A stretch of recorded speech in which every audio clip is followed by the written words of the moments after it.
In this video, we'll demonstrate how to reset your PS5 controller for an easy fix. But before we dive in, I'd like to invite you to hit that like button if you're excited to learn this method and share your thoughts in the comments below. Your feedback helps us create better content for you. Let's get straight to the steps. If your PS5 controller is malfunctioning, not connecting, or you're unable to access your PS5 for a soft factory reset, a hard reset of the controller might resolve the issue. To do this, you'll need a pin or a SIM ejector tool. Turn over the PS5 controller and look for a small round hole near the Sony logo. It's important to use this specific round hole, not the microphone hole. Insert the pin or SIM ejector tool into the round hole and press it. You'll feel a button click.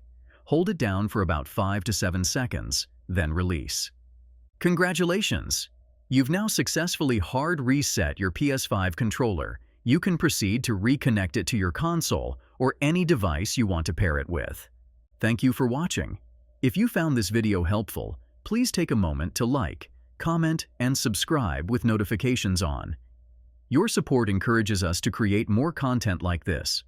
For further tech tips and gaming guides, visit mediamagnet.business.